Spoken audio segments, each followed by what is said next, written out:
places where the sea is not scenery, not horizon, not something you look toward at the end of a long day, but something that leans back quietly and watches in return. In those places, the wind does not simply pass through. It settles into the seams of stone and grass and bone, wearing everything down slowly until the land itself seems to breathe in long, patient exhalations. The Orkney Islands are like that, not dramatic, not theatrical, just enduring, scattered across the northern water where the sky lowers itself closer to the earth and the line between ocean and air rarely sharpens. You are listening to Veiled Beasts, a collection of stories drawn from the hush between folklore and memory, where what lingers is not always meant to be named. If you have walked these quiet paths with us before, you know we do not rush toward the creature. We let the dark settle first. We let the wind introduce the shape of the land, and if you find yourself returning night after night, there are deeper tides waiting beyond this shoreline. Longer tellings, slower descents, should you wish to follow them further. But tonight, let the room dim as it is. Let whatever light remains softened. We are going north, where the sea is rarely still, and where one morning it forgot how to move. The croft had stood with its back to the water for longer than anyone living could remember. Built from stone, lifted directly from the field that held it, its roof pressed low as if in deference to the weather. Generations had slept within those walls with the sound of the tide as constant as breath. Not loud, not comforting exactly, but reliable in its rhythm. Water advanced, water withdrew. Even in storms, the pattern held. Especially in storms, the pattern held. So when the man woke before dawn and stepped outside into air that felt heavier than it should have, it was not the cold that made him pause, nor the wind pressing steadily against his chest, but the absence of motion beyond the slope of grass. The sea lay stretched and unbroken, not calm in the way of summer glass, not restless in the way of winter surge, but flattened into something that looked less like water and more like a surface placed over depth. No white edge gathered at the rocks. No restless shifting caught the light. The horizon did not tremble. For a long moment he stood there, waiting for his eyes to correct themselves, for distance to restore familiar movement. The gulls wheeled overhead without their usual argument. Their wings turned in silence, as if sound itself were reluctant to cross the open space. The cattle farther down the slope lifted their heads more often than they lowered them, chewing slowly, ears angled toward the shoreline in a posture that suggested listening rather than grazing. The tide should have been turning. It was the hour for it. The man knew the rhythms of that water the way one knows the rise and fall of their own breathing. Yet the shoreline remained unchanged, as though the sea had reached the end of an exhale and simply chosen not to release it. He told himself that the weather does change things this far north. Pressure shifts, currents stall. There are explanations for almost everything if one is patient enough to wait for them. Still, as he moved down the slope toward the pasture, he became aware of a second sensation beneath the wind. Not a sound precisely, but a texture in the air. A faint, dragging thickness that seemed to move parallel with his steps. He stopped. It diminished. When he resumed, it returned, subtle as fabric drawn slowly across damp stone. It would have been easy not to look, easier still to turn inland, to check the fencing, to occupy the morning with small tasks until the world corrected itself. But unease has a gravity of its own, and his gaze found the shoreline almost against its will. There was something there now that had not been there before. Distance in that pale northern light can deceive. A rock can resemble a figure. A shadow can stand upright if the angle is wrong. He narrowed his eyes, expecting the shape to resolve into something ordinary. It did not. It remained vertical where nothing should stand. Too tall to be driftwood, too narrow to be the broken mast of a boat. And as he watched, without any visible motion to account for it, the shape seemed less distant than it had a heartbeat before. The sea behind it did not stir. He became aware then of the cattle shifting more urgently, their bodies pressing against one another, hooves stamping not in agitation but in discomfort, as if the ground itself felt unreliable beneath them. One animal pulled hard enough against its tether to snap it, then bolted along the curve of the shore rather than inland, running sideways in a frantic arc that suggested the direction of escape mattered more than the distance it gained. The figure near the water clarified not in parts, but in wrongness. It was not a rider upon a horse. It was not a man standing behind a beast. The lower half bore the silhouette of something equine, but stripped of softness. No mane lifting in the wind, no variation in the surface of its body to suggest hair or hide. The upper half rose from it seamlessly, elongated and leaning forward, arms hanging with a slackness that implied both weight and unnatural flexibility. There was no visible seam where one ended and the other began. It was a single shape built from two intentions.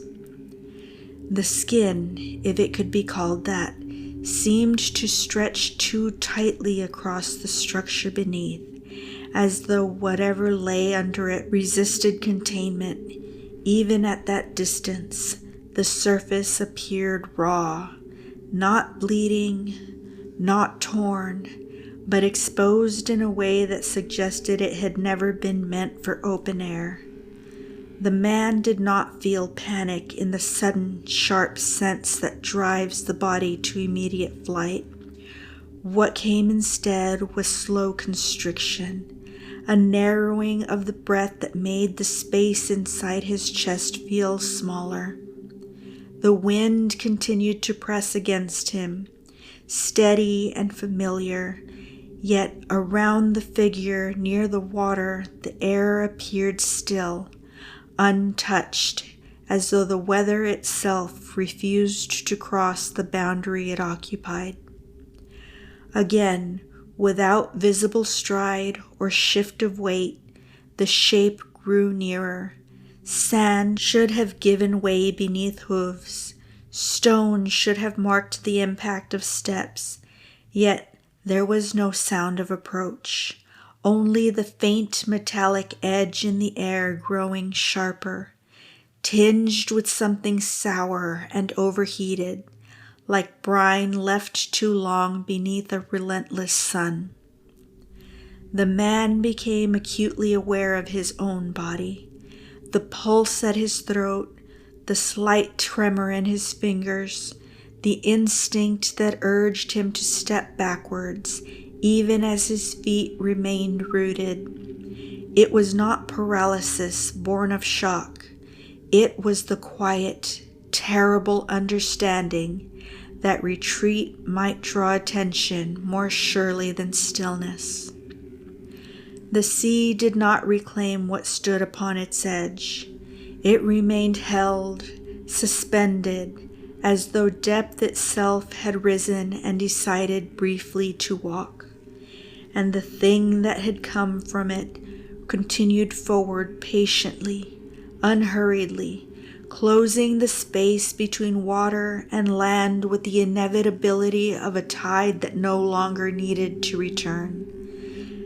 The distance between them narrows without announcing itself. There is no measurable stride, no visible shift of bone or muscle, yet the shoreline that had once separated water from land now feels smaller, compressed, as though the air itself had thinned and drawn inward. The man does not remember deciding to remain where he stands. Stillness seems less like a choice and more like the only motion the world will allow him. The world continues across the moor, brushing the grass flat in long strokes, but around the figure the air appears heavier, slower to respond. It's not that the weather stops, it simply does not touch it.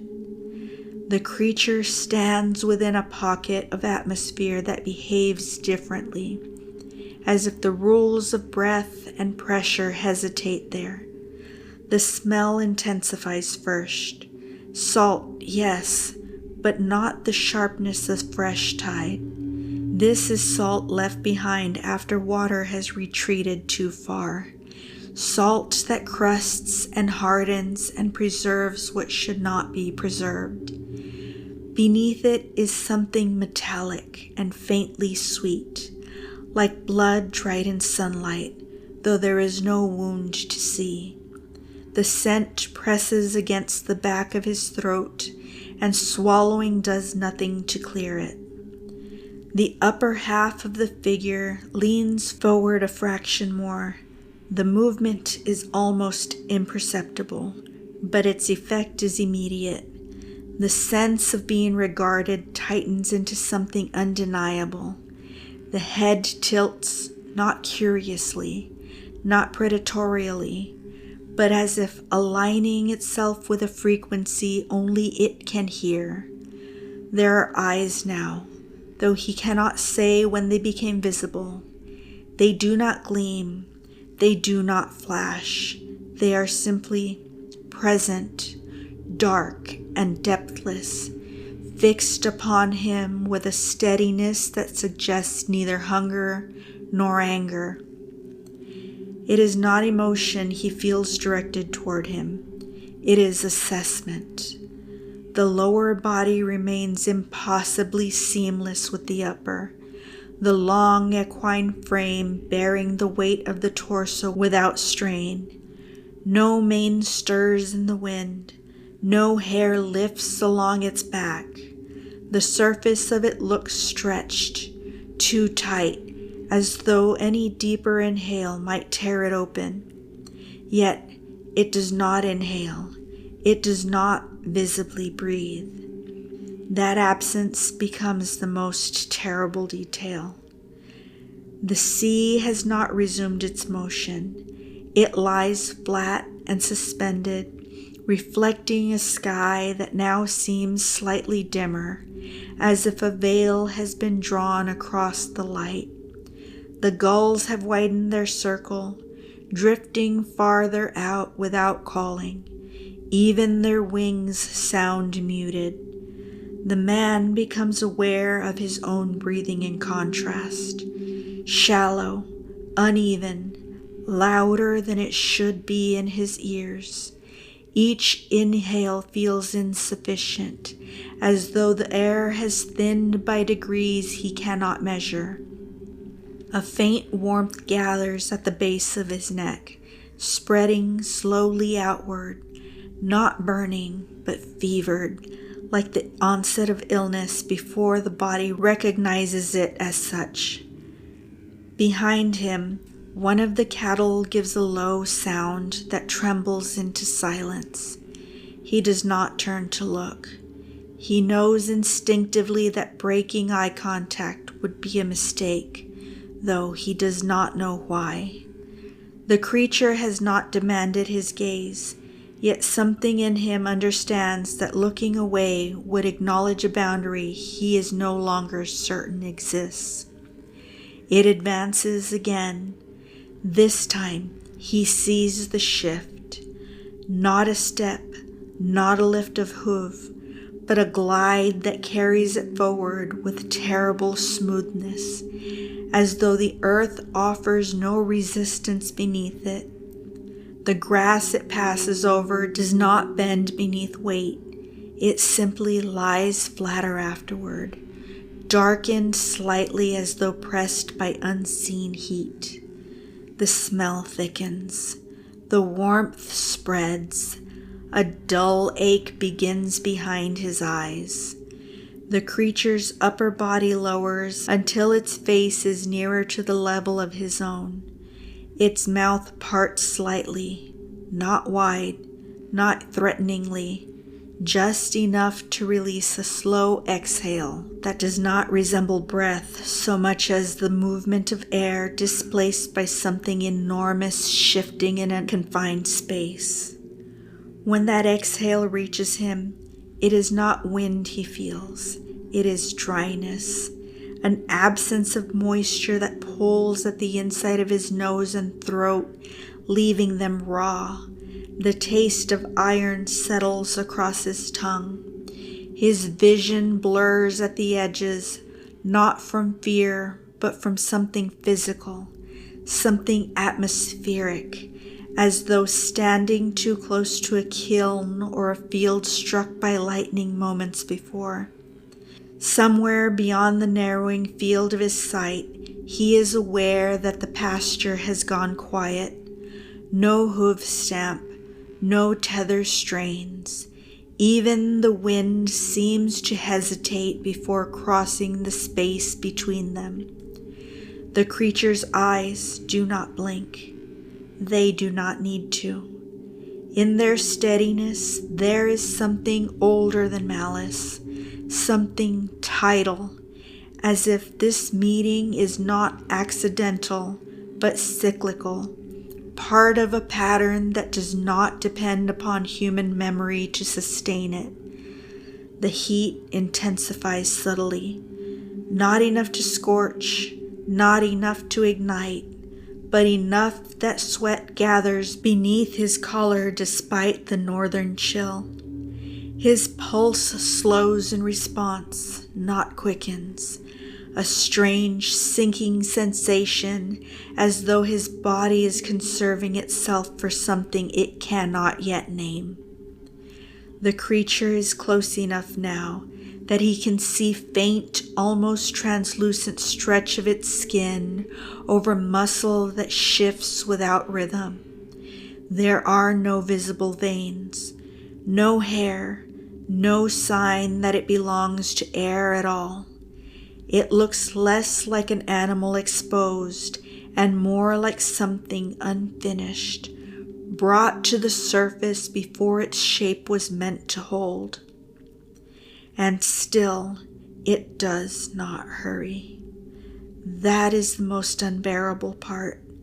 If it lunged, if it roared, if it shattered the quiet with violence, the moment would break and resolve into action. But it does none of those things. It simply remains within reach, its presence pressing against him like pressure at ocean depth. His lungs struggle now. Each inhale feels borrowed. The metallic taste sharpens. A faint ringing begins in his ears, not loud enough to drown the world, but to make everything sound farther away than it should. The creature tilts its head again, closer, close enough that he can see within the darkness of its eyes, not reflection, but absence, as though the sea itself has pulled there, lightless and unmoving. The tide behind it has not turned, and in that suspended stillness, he understands something without knowing he knows it. This is not a visitation of hunger. It is an emergence, a surfacing, and what stands before him has come too far inland, carrying with it a depth that does not belong on grass or stone. The warmth climbs its spine. His vision narrows further, and just as the space between them reduces to the length of a single fragile breath, far out on the horizon, the water trembles, not with wave, with release. The tremor along the horizon does not arrive like a wave. It does not gather height or break against the shore. It moves instead as a quiet correction, a loosening of something that had been held too tightly for too long, and the flat, unmoving surface of the sea shifts almost imperceptibly, as though a breath long delayed has finally been allowed to complete itself. The change is small. It should be insignificant, and yet the air between the man and the creature responds immediately. The dense stillness thinning by degrees so subtle they might have gone unnoticed had he not been so completely aware of every inch of space around him. The weight pressing against his chest eases, not lifting, not vanishing, but releasing just enough that his next inhale reaches deeper than the last. The creature does not retreat. It does not turn. It does not acknowledge the movement of the water behind it. And yet something in its posture alters, not physically at first, but in presence, as though the tension that had drawn it forward has slackened. The terrible closeness remains, the heat, the dryness, the metallic taste still lingering along its tongue. But beneath it there is now the faintest suggestion of distance reasserting itself, like a shoreline remembered after fog. The water continues its quiet return to motion. A line forms where none had been, a slow folding, a gathering that begins far out and travels inward without sound, without urgency, restoring rhythm to something that had held itself too long at the edge of stillness. The creature's head tilts once more, but differently now. No longer aligning, no longer measuring, but pausing, as if listening for something that has begun again beyond its control. Its eyes remain fixed upon him, and in them there is no frustration, no reluctance, no emotion that can be named, only the same depth unchanged, but no longer pressing forward. The man does not move. He cannot yet trust the space around him.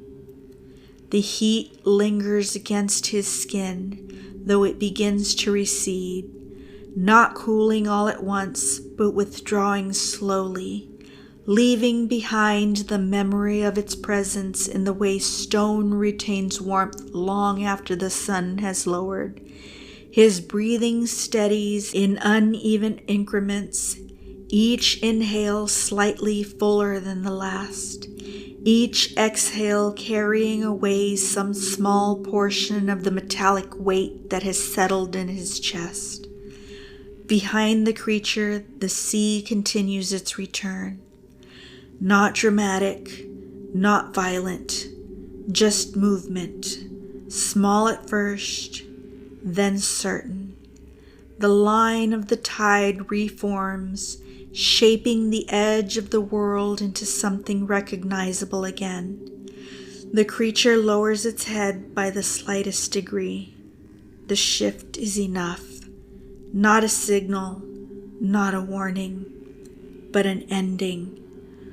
Without turning, without breaking the line of its body, it begins to recede, not stepping backward, but sliding once more in that same impossible motion, the distance between them lengthening in increments too smooth to follow. The grass beneath it does not rise again immediately. It remains pressed, darkened in its wake, as though remembering the shape that had passed over it. The man watches. He cannot do otherwise. The space between them widens. The smell fades last. Salt first, then iron, then the faint, fevered dryness that had settled into his throat. Even as it diminishes, it leaves behind a trace that does not fully disappear. Something that lingers must be beneath the act of breathing, subtle enough that it might one day be mistaken for imagination. The creature reaches the edge of the water. For a moment, brief enough that it might not have happened at all, it appears to stand both upon the shore and within the sea, its form held at the boundary where motion resumes. Then, as the tide completes its slow return, the surface breaks around it, not with splash or resistance, but with acceptance, folding over the lower half first, then the upper, until the shape dissolves into the moving gray without ripple or mark. The sea continues, waves form, foam gathers along the rocks. The horizon trembles once more with ordinary distance, and the place where it had stood becomes indistinguishable from every other stretch of shoreline. The man remains where he is.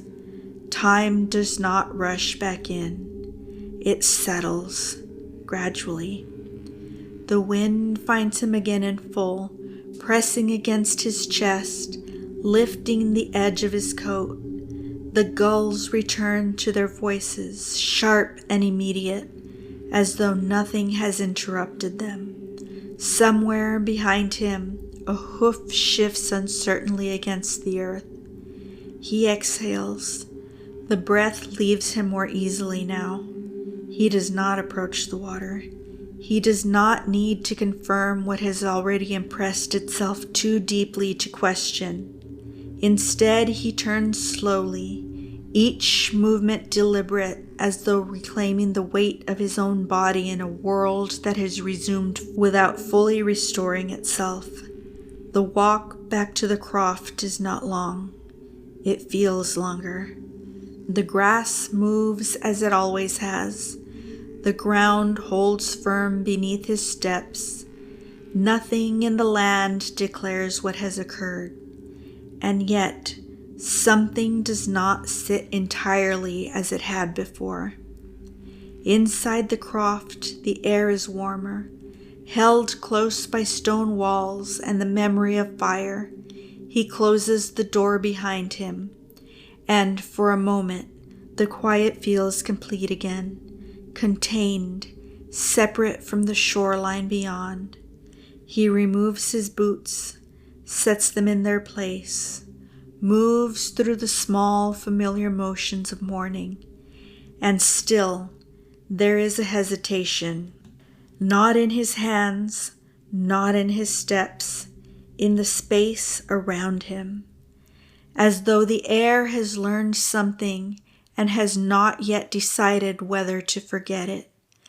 Later, when water is drawn into a basin and left to settle, when the surface stills enough to hold the dim light from the narrow window, he finds himself pausing without intention, not leaning, not reclining, only standing, watching the reflection forms it holds, and for the briefest moment, it feels deeper than it should. Not wrong, not moving, just not entirely shallow.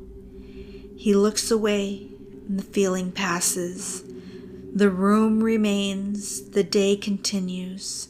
Outside, the tide moves as it always has, advancing and withdrawing with quiet certainty, erasing its own edges, leaving nothing behind that can be pointed to, nothing that can be proven.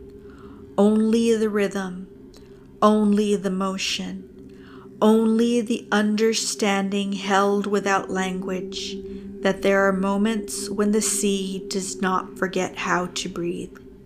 It simply chooses not to. You've been listening to Veiled Beasts.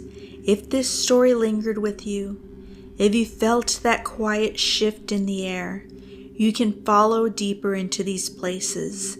There are longer tellings waiting, where the boundary thins just a little more, and the silence holds a little longer before it lets go. Wherever you listen, you can subscribe and return to the next crossing when it arrives. Until then, keep the lights low, and if you find yourself near the water when it grows too still, do not wait for it to move. Hush now, let all listen. The forest knows your name. Soft feet in the shadow. Soft mouths that